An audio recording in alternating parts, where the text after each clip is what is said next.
వైకాపాకి చెందినటువంటి ఎమ్మెల్సీ అనంతబాబు చేతిలో గత ప్రభుత్వంలో కాబడ్డ దళిత వ్యక్తి అయినటువంటి సుబ్రహ్మణ్యం కుటుంబాన్ని కూటమి ప్రభుత్వం ఆదుకుందనే చెప్పాలి. ఏదైతే గడిచిన పాలనలో తన డ్రైవర్గానే పనిచేస్తున్న సుబ్రహ్మణ్యాన్ని అప్పట్లో ఎమ్మెల్సీగా ఉన్నటువంటి అనంతబాబు స్వయాన తన చేతులతో చంపివేయడమే కాకుండా ఆ కుటుంబానికి కారులో డోర్ డెలివరీ చేసినటువంటి సంఘటన అప్పుడు రాష్ట్ర వ్యాప్తంగా సంచలనంగా మారింది. అయితే అప్పటికే ఆయన మళ్ళీ బెయిల్ మీద రిలీజ్ అవ్వడం ఇవన్నీ కూడా జరిగింది. అయితే తాజాగా ఆయన సోదరుడు ఎవరైతే ఉన్నారో సుబ్రహ్మణ్యం సోదరుడు అయినటువంటి నవీన్కి కూటమి ప్రభుత్వం పొరుగు సేవల కింద ఉద్యోగాన్ని ఇవ్వడం జరిగింది. మొత్తంగా ఈ యొక్క అంశాన్ని గురించి మరిన్ని విషయాలు తెలుసుకుందాం. మనతో ఉన్నారు సోషల్ యాక్టివిస్ట్ శ్రీలీల గారు. మేడం నమస్కారం అండి. మేడం, ఏదైతే జగన్మోహన్ రెడ్డి గారు ఆయన పక్కన ఉన్నటువంటి వ్యక్తులు ఏ విధంగా ఘన కార్యాలు చేస్తారో రాష్ట్ర ప్రజలందరూ కూడా చూశారు. అందులో ప్రధానంగా చెప్పుకోదలసిన ఎన్నో ఉన్నాయి. అందులో మరీ ముఖ్యంగా చూసుకుంటే సుబ్రహ్మణ్యం కేసు ఎక్కడా లేని విధంగా డోర్ డెలివరీ చేశారు. తన కింద పనిచేసిన వ్యక్తి అని కనికరం లేకుండా ఎప్పటి నుంచో గత కొద్ది సంవత్సరాల నుంచి అతని దగ్గర పనిచేస్తున్నట్టు డ్రైవర్గా అయినప్పటికి కూడా చంపేసి వాళ్ళ తల్లిదండ్రులకి ఆ యొక్క డెడ్ బాడీని కారులో అప్పగించడం నిజంగా బాధాకరమైన సంఘటన. చాలా చిన్న అప్పటికి వాళ్ళకి చిన్న చిన్న పిల్లలు, వాళ్ళ వైఫ్ గర్భిణి అని చెప్పేసి ఎన్నో చెబుతూ ఉన్నారు. అయితే దానికి సంబంధించి గత ప్రభుత్వం ఆ అంశానికి సంబంధించి మాట్లాడాల్సింది పోయి దాని మీద ఏదో ఒక యాక్షన్ తీసుకోవాల్సిన అన్ని పక్కన పెట్టేసి పూర్తిగా దాన్ని నీరుగార్చే విధంగా ఆ యొక్క ఎమ్మెల్సీ అనంతబాబుని ఇంకా జగన్మోహన్ రెడ్డి గారు పక్కన పెట్టుకొని తిరుగుతున్నారు. కానీ కూటమి ప్రభుత్వం బాధితులకు న్యాయం జరగాలన్నటువంటి సదుద్దేశంతో దాని మీద ఒక ప్రత్యేక విచారణ కమిటీని వేసి లాయర్ గారిని కూడా అపాయింట్ చేయడం జరిగింది గవర్నమెంట్ తరఫున. అదేవిధంగా సుబ్రహ్మణ్యం సోదరుడు ఎవరైతే ఉన్నారో నవీనటువంటి వ్యక్తికి కాంట్రాక్ట్ ఉద్యోగం ఒకటి ఇప్పడం జరిగింది కలెక్టర్ గారి చేత. మొత్తంగా కూటమి ప్రభుత్వం చేసినటువంటి అంశం గురించి, అదేవిధంగా ఆ ఉదంతంలో ఇప్పటికే అనంతబాబు బయట ఏ విధంగా తిరుగుతున్నాడో ఈ రెండు సంఘటనల గురించి మీ అభిప్రాయం ఏంటి? ఇక్కడ ఎమ్మెల్సీ అనంతబాబు నిజంగా ఇతని గురించి చెప్పుకోవాలంటే మనం చూసాం. అతను చేసిన కిరాతకమైన పని ఏంటంటే ఒక నిండు ప్రాణాన్ని ఏ విధంగా బలి తీసుకున్నాడు. ఎంత ఘోరం! అసలు ఒక మనిషిని చంపాలనే ఆలోచన, ఆ క్రూర మనస్తత్వం అనేది వైఎస్ఆర్సీపీ పార్టీ వాళ్ళందరూ కూడా పుణికిపుచ్చుకున్నారు. ఇది ఈరోజు మనకు లిటరల్లీ కంటికి కనిపిస్తున్న విషయం. అంటే సొంత బాబాయిని ఆయన ఎలా చంపేసుకున్నాడో ఈ రోజున వీళ్ళు కూడా పనిచేసే వాళ్ళని ఏ విధంగా చంపుకుంటున్నారో మనం చూస్తున్నాం. అంటే గత కొద్ది రోజుల క్రితం ఎవరైతే ఈ వీధి సుబ్రహ్మణ్యం, ఈ కారు డ్రైవర్ సుబ్రహ్మణ్యం యొక్క తల్లిదండ్రులు ఒక ప్రముఖ న్యూస్ ఛానల్కి వాళ్ళు లైవ్ ఏదైతే చెప్పారంటే, ఈ ఎమ్మెల్సీ అనంతబాబు కిరాతకమైన వ్యక్తి, ఆ వ్యక్తి కొన్ని స్మగ్లింగ్ అయితే చేస్తాడు, కొన్ని రకాలవి ఏదైతే గంజాయి లాంటివి అవి, మరి అవన్నీ కూడా మా అబ్బాయికి తెలుసు. నైట్ టైం అంటే ఇతను చంపేయబోయే కొన్ని రోజుల ముందు ఉద్యోగం మానేయటానికి ముందు వాళ్ళ తండ్రితో సుబ్రహ్మణ్యం చెప్పిన మాటలు ఏంటంటే, నేను చేయలేకపోతున్నాను నాన్న ఇక్కడ ఇతని దగ్గర ఉద్యోగం, మరి ఒక టైం అంటూ లేదు, అర్ధరాత్రి అపరాత్రి లేపి నన్ను డ్రైవింగ్కి తీసుకెళ్తున్నాడు, మరి కాబట్టి నేను దాంట్లో కొనసాగలేనని చెప్పేసి నేను మానేస్తానని తండ్రికి చెప్పాడు. చెప్తే సరే నీకు ఇష్టం లేకపోతే అంత కష్టంగా చేయటం ఎందుకు, మానేయని తండ్రి చెప్పడం జరిగింది. మరి అతను మానేసిన తర్వాత ఇతను వేరే చోట జాయిన్ అయ్యాడు. సుబ్రహ్మణ్యం జాయిన్ అయిన తర్వాత ఇతను యొక్క ఏదైతే ఈ అసాంఘిక కార్యకలాపాలు ఉన్నాయో ఇవన్నీ కూడా ఎక్కడ బయట పెడతాడో, ఎవరికి చెప్పేస్తాడో అన్న భయంతో ఇతను చంపేశాడు.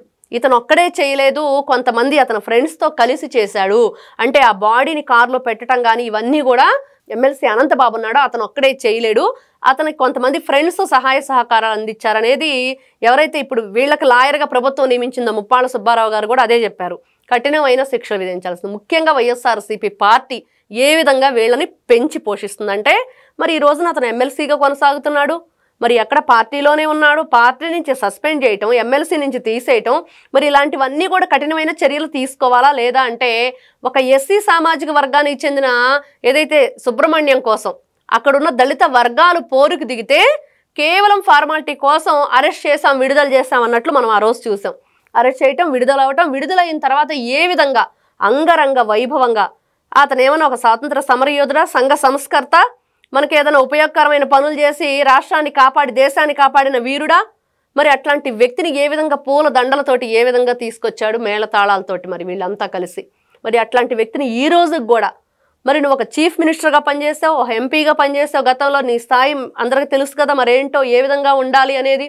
ప్రజలకు ఏ విధమైన మెసేజ్ ఇవ్వాలనేది మర్చిపోయి ఇట్లాంటి హంతకుల్ని, నరరూప రాక్షసుల్ని జగన్మోహన్ రెడ్డి వెనకాల పెట్టుకొని అన్ని మీటింగుల్లో మనం చూస్తున్నాం. ఎక్కడికి వెళ్ళినా కూడా అనంతబాబు అతనితోనే ఉంటున్నాడు. మరి ఏ విధంగా జగన్మోహన్ రెడ్డి పెంచి పోషిస్తున్నాడు? మరి ఇట్లాంటి వ్యక్తులు సమాజంలో వీళ్ళు ఏం మెసేజ్ ఇస్తున్నారంటే, మళ్ళీ వచ్చి నేను సినిమా చూపిస్తానంటున్నాడు జగన్మోహన్ రెడ్డి. భయభ్రాంతులు గురి చేస్తున్నాడు. ఇతను చూపించే ఏం సినిమాలు ఉంటాయంటే రక్త చరిత్ర ఉండిద్ది, థ్రిల్లర్ కిల్లర్ మూవీస్ ఉంటాయి. మరి ఇదే ఇతను చూపించే సినిమాలు.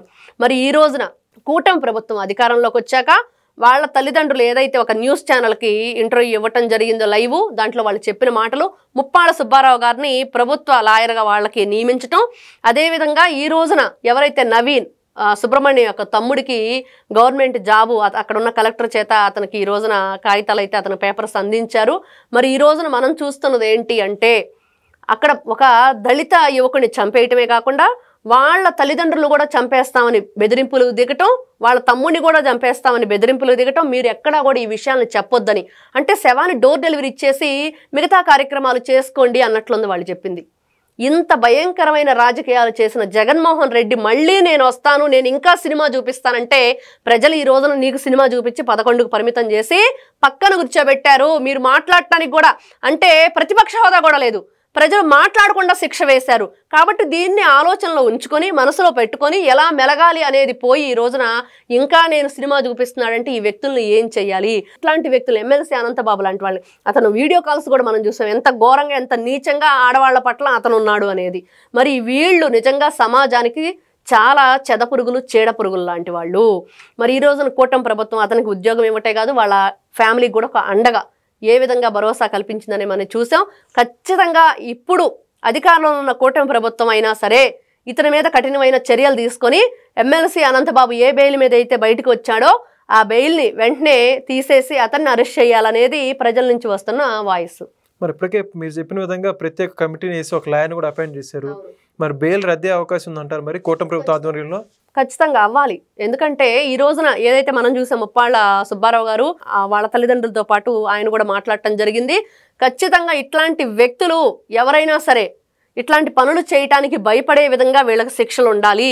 ఈ రోజున ప్రతి ఒక్కటి మనం చూస్తున్నాం. వైఎస్ఆర్సీపీ పార్టీ అధికారంలో ఉన్నప్పుడు ఎంతమంది అవినీతి బాట పట్టారు, ఎన్ని విధాలుగా వీళ్ళ కుట్రలు కుతంత్రాలే కాదు ప్రజల జీవితాలతో ఆటలాడారు. వీళ్ళందరికీ కూడా ఈ విధమైన శిక్షలే ఉండాలి.